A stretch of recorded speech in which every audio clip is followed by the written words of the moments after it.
आइए सुनते हैं उषा प्रियंवदा जी की कहानी कितना बड़ा झूठ। बहुत सवेरे बहुत जल्दी उठकर वो पीछे का दरवाज़ा खोलकर दहलीज पर बैठ गई। बिस्तर की गरमाई से निकलकर खुले में बैठने से एक बारगी ही पूरी देह में रोएं उठाए। बाद में वो ताज़ी सौंधी हवा थोड़ी सी अच्छी लगी। पीछे घास का लंबा चौड़ा मैदान था जहाँ रविवार को लड़के फुटबॉल खेलते थे। आसपास के फ्लैटों के सम्मिलित बगीचे थे और पड़ोसन के प्लॉट में सूखे पौधों के बीच एक बहुत ऊंचे पौधे पर बड़ा सा सूरजमुखी का फूल दिख रहा था। फूल का मुंह सचमुच सूरज की ही ओर था। किरण ने साड़ी के आंचल से पीठ और बाहें ढक ली। एकाएक उसने चाहा कि वो चीख कर रो पड़े, वैसे ही जैसे पति की अर्थी उठते हुए देख सदह विधवा रो उठती है। पर इस समय उसने दांत कसकर भींच लिए और पीछे वृक्षों, फूलों और घास को देखती रही। दृश्य रह रहकर धुंधला जाता। कल ही किरण छुट्टी के बाद लौटी थी। 2.5 महीने की छुट्टी के बाद तरोताज़ा, उत्साहित। पिछले 15 दिनों से रोज़ कई बार घर लौटने की सोचकर खुश हो लेती थी और घर की याद करते समय कुर्सी, मेज़ या दीवारों का ख्याल नहीं आता। उसने सब प्लान कर लिया था। तीसरे पहर पहुंचेगी, लड़कियों को समर कैंप से लेने पति चले गए होंगे, इसलिए घर खाली होगा। जाते ही वे मैक्स को फ़ोन करेगी। ऐसा ही किया। पति का नोट पढ़ा। नीता और लीना को लेने जा रहा हूँ। कागज़ की उस पुर्जी को मसलकर एक कोने में फेंकते हुए वो फ़ोन की ओर बढ़ गई। सफ़ेद रंग के फ़ोन पर जमाई धूल की परत पर ध्यान गया, पर नंबर मिलाते हुए वो उत्कंठित हो आई थी। तीसरी ही रिंग पर फ़ोन उधर उठा लिया गया था और एक बचकानी सी लड़की की आवाज़ ने कहा, मिसेस बॉसवेल बोल रही हूँ। अचकचाकर किरण ने पूछा, कौन? ओह, तुम हो किरण। फ़ोन पर खिलखिलाकर हंसते हुए उसने कहा, मैं हूँ वॉरिया। मैक्स और मैंने विवाह कर लिया है। तुम कब आई? किरण ने कहा, वॉरिया, मैं फिर बात करूँगी। बच्चे अभी खाना मांग रहे हैं। फिर कुछ सोचकर जोड़ा, मेरी ओर से मैक्स को बधाई दे देना। तुरंत उसे पूरी तरह आभास नहीं हुआ कि सचमुच कैसा लग रहा है। पहली अनुभूति केवल गहरी निराशा की थी। मैक्स के स्पर्श से वंचित रह जाने की 3-4 दिन से देह जैसे तप रही थी। यात्रा भर बैठी बैठी वो उन आने वाले कुछ घंटों के साथ के बारे में ही सोचती रही और होठों के कोने में बार बार मुस्कुराहट आती रही। वो मुस्कुराहट से काँप उठते और जैसे जैसे घर पास आता जाता वो और भी उत्कंठित होती जाती। किरण की देह अब काँपने लगी थी। वहाँ सोफे पर लेटते हुए कई बातें मन में एक साथ उठीं और दब गईं। संतुष्ट होने पर मैक्स की आंखों में कैसा उजलापन आ जाता है। अब वो मैक्स को कभी छुएगी भी नहीं। और वॉरिया किरण से 10 साल छोटी तो होगी ही। किरण की अब आंखें भर आईं। हिंदुस्तानी औरत रोने के अलावा कर ही क्या सकती है? वो ना तो जाकर वॉरिया के बाल ही जड़ से उखाड़ सकती है, ना मैक्स की लात जूतों या गाली गलौज से खबर ले सकती है। मैक्स ने छुट्टी भर केवल 2 पत्र लिखे थे। कोई नई बात नहीं लिखी थी। इधर उधर का हाल, कौन कहाँ है, किरण अच्छी होगी, और फिर चुप्पी। किरण को तभी समझ जाना चाहिए था, पर कैसे समझती? विश्वास जो था। बाहर का दरवाज़ा खुला और नीता और लीना अंदर घुस आईं। लीना छोटी होने के कारण अभी भी माँ से लिपटती है। नीता अलग खड़ी मुस्कुराती रही, माँ के अपने ओर आने की प्रतीक्षा में। किरण ने नीता के सर पर हाथ रखकर पूछा, कैसा रहा कैंप? तैरना सीखा? घर पर पापा को तंग तो नहीं किया? लीना ने लड़ाई तो नहीं की? नीता मुस्कुराती रही। लीना ने पूछा, हमारे लिए क्या लाई मम्मी? तुम्हारे कमरे में पलंग पर रखा है, और तुम्हारे लिए भी है नीता। बच्चों के अपने अपने कमरे में दौड़ जाने पर किरण कुछ क्षण को पति के साथ अकेले हुई। दोनों अटैचियाँ कोने में रखते हुए विश्वेश्वर ने उसे हल्के से आलिंगन में ले लिया और किरण ने बिना कुछ कहे विश्व के कंधे पर माथा टिका दिया। एक छोटे से आंसू ने बाहर आना चाहा, पर किरण ने आने नहीं दिया। अलग होते हुए उसने कहा, आपके लिए भी एक प्रेजेंट है। विश्व हंसा। किरण हमेशा उसके लिए ड्यूटी फ्री कॉन्याक की एक बॉटल लाती है। विश्व की ज़रूरतें बहुत थोड़ी हैं। किरण का सूखा हुआ मुंह देखकर कहा, थक गई होगी, आज शाम खाना बनाने की ज़रूरत नहीं है, बाहर खा लेंगे। किरण बैठ गई। खिड़कियों के पर्दे इस बार ज़रूर बदलने हैं। कारपेट कितना मैला हो गया है और कोलियस गमलों में कितना मुरझा रहे हैं। लगता है कि सफाई करने आने वाली औरत पानी देना भूल गई है। किरण उठी और अपने कमरे में चली गई। पलंग पर लेट गई और बाँह उसने आंखों पर रख ली।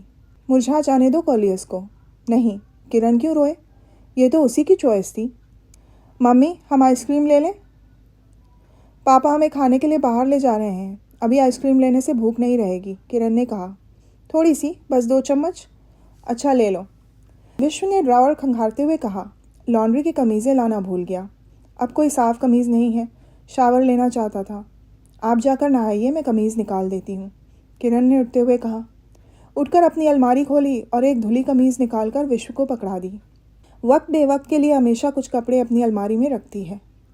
जाकर फिर लेट गई। सिर दर्द है क्या? तुम कपड़े नहीं बदलोगी? विश्व ने पूछा। हांगकांग वाली साड़ी है, मुश्ती नहीं, किरण ने कहा और दरवाजे की ओर पीठ कर ली। कुछ देर बाद नीता हाथ में पानी का गिलास और एनिसिन की शीशी लेकर आई। मम्मी, पापा ने कहा है तुम्हें सिर दर्द है और मैं तुम्हें गोलियां ला कर दूँ। किरण ने 2 गोलियां निगलकर कहा, थैंक यू नीता, पर नीता गई नहीं। तुम कौन सी साड़ी पहनोगी मम्मी? क्यों, जो पहनी हूँ अच्छी नहीं है? अच्छी तो है, नीता ने बड़ी गंभीरता से निरीक्षण करते हुए कहा, मगर दूसरी पहनो तो ताजगी महसूस करोगी। किरण ने उठकर कहा, अच्छा मैं दूसरी पहन ले रही हूँ, ज़रा जाकर देखो लीना कहीं बहुत ज़्यादा आइसक्रीम ना खा ले। किरण ने सफ़ेद लेस की साड़ी पहन ली। जाकर ड्रेसिंग टेबल के आगे बैठ गई। ठीक है, वो ढल गई है। हथेली पर लोशन उड़ेलते हुए उसने सोचा, फिर थोड़ा सा आगे झुककर उंगलियों से चेहरे पर लगाने लगी। माथे पर बालों की सीमा तक, कानों पर, गर्दन पर नीचे तक जहाँ ब्लाउज़ का गला आरंभ होता है। फिर फाउंडेशन, फिर बेहद हल्की रूज़, पलकों पर आईलाइनर से लकीरें डाली, भौहों को संवारा, कानों के लबों पर ईव सेंट लॉरेंट का सेंट, बालों का जूड़ा, फिर हेयर स्प्रे, कानों में बुंदे, दाएं हाथ में सोने की चूड़ियों से मिलाकर कांच की सफ़ेद चूड़ियाँ, चप्पलें। विश्व कपड़े पहनता हुआ उससे कमरे में इधर से उधर जाते हुए, तैयार होते हुए देखता रहा। उसकी आंखों में हल्का सा जो गर्व उतर आया था वो किरण से ना छुपा रहा। मैं क्या सदा तुम्हारे जीवन की परिधि के बाहर रहूँगा? पतझड़ का एक हल्का उष्ण, चमकता रंग भरा मध्याह्न। बहुत दिनों बाद मिले थे और कई घंटों के साथ के बाद तुष्ट होकर पास पास लेटे थे। किरण ने कहा, परिधि पर तो नहीं हो, विश्व से तो बांध दी गई थी। फिर कुछ देर चुप हो अपने में डूब गई। हफ्ते के बाद हफ्तों मैक्स को दूर से देखना और उसका आकर्षण महसूस करना, महीनों पर महीने, साल के बाद साल, और एक दिन वो क्षण आ ही गया। अभी तैयार हुई जा रही हूँ, विश्व को एकटक अपनी ओर ताकते हुए पाकर किरण ने कहा। कोई जल्दी नहीं है, विश्व ने कहा। किरण कमरे के बीचों बीच असमंजस में पड़ी खड़ी रही। विश्व के बाहर चले जाने पर उसने हड़बड़ाते हुए फ़ोन का नंबर मिलाया, पर उधर से जब वॉरिया ने कहा मिसेस बॉसवेल, तो किरण ने बिना कुछ कहे रिसीवर रख दिया और कमरे से बाहर निकल आई। नीता और लीना तैयार खड़ी थीं। नई साड़ी है क्या मम्मी? लीना ने पूछा। याद नहीं है, पिछली बार पापा न्यूयॉर्क से लाए थे, नीता ने बड़प्पन से कहा। फटने पर मेरे लिए छोटी सी साड़ी बना दोगी मम्मी? लीना ने पूछा। मम्मी की साड़ियाँ कभी नहीं फटती, नीता ने कहा। दरवाज़ा बंद करके वो लोग मोटर में आकर बैठ गए। लौटने पर कुछ दिन हमेशा अजीब अजीब सा लगता है, उजाड़, धूल भरा, बेरौनक। आगरा में चलें? विश्व ने पूछा। पीछे की सीट पर नीता और लीना खुश हो आईं। आगरा में मिठाई अच्छी मिलती है, संदेश, रसगुल्ले। हाँ, किरण ने कहा। आगरा के मालिक परिचित हैं, हंसते हुए बोले, कहिए भाभी जी, लौट आई आप? अच्छी रही ट्रिप? कहिए क्या खातिर की जाए? फिर पुकार कर कहा, सीताराम, मेन्यू लाना। इस बीच आगरा की दीवारों पर नया सुर्ख रंग का वॉलपेपर चढ़ गया था। छत से कुछ सस्ते फानूस लटके हुए थे। लकड़ी के काम किए हुए कश्मीरी पार्टीशन थे। काफ़ी चेंज कर दिया आपने, किरण ने कहा। मेहरबानी है भाभी जी, इस बार छोटे भाई और उसकी वाइफ को भी बुला लिया है। भाई अकाउंट रखता है। फिर पुकार कर कहा, रवि इधर आना, प्रोफेसर साहब से मिलो। रवि कैश काउंटर छोड़कर आया। परिचय हुआ। कुछ देर इधर उधर की बातें हुई और फिर लौट आया। विश्व सबकी पसंद जानता है। बच्चे कबाब खाएंगे, उसे लैम करी पसंद है। किरण हमेशा वही खाती है, खोया मटर, दही बड़े, आलू के पराठे। थोड़ा बहुत हेरफेर चाहे हो जाए, जैसे कभी चने मंगा लिए तो कभी पराठे की जगह नान ले ली। शिथिल उंगलियों से मेन्यू पकड़े किरण ने छपे हुए हरफों पर नज़र दौड़ाई। वही, उसने कहा। मेज़ पोश पर कुछ धब्बे हैं। टेप रिकॉर्डर पर सैगल का एक बहुत पुराना गीत चालू है। पास की मेज़ पर एक नया भारतीय परिवार बैठा हुआ है, पहले कभी नहीं देखा। स्त्री नीली औरंगाबादी साड़ी पहने हुए है और शायद कुछ अटपटा सा महसूस कर रही है, पर किरण के केश विन्यास और कपड़ों को एकटक घूरती रही। विश्व बड़ा संतुष्ट दिख रहा है। आगरा में भोजन करने के बाद अक्सर ऐसा भाव मुंह पर आ जाता है। बहुत खा लिया, उसने कहा। नीता और लीना बहुत एकाग्र होकर मीठी डिश खा रही हैं। उनकी कटोरियों की सेवई बड़ी तेज़ी से कम होती जा रही है। चम्मच से कटोरी एकदम साफ करते हुए लीना ने कहा, आह कैसी पेटू है। नीता ने किरण से कहा। क्यों बेटी, कुछ और खाओगी? विश्व ने लीना से पूछा। लीना ने पहले माँ को देखा, फिर बहन को, फिर सिर हिलाकर कहा, हाँ आइसक्रीम। नीता खिलखिलाकर हंस पड़ी। लीना झेप गई। नहीं और कुछ नहीं, उसने कहा। एकाएक उसकी आंखें डबडबा आईं। किरण ने अपनी बाई बाँह से उसे घेर लिया और विश्व से कहा, आप मंगाइए, हम सब खाएंगे, नीता भी। कुल्फ़ी के लिए कुछ इंतज़ार करना पड़ा। नया टेप चल रहा था, लोग काफ़ी तादाद में आने लगे और बाहर सड़क पर सैकड़ों रंगीन बत्तियां झिलमिला उठीं।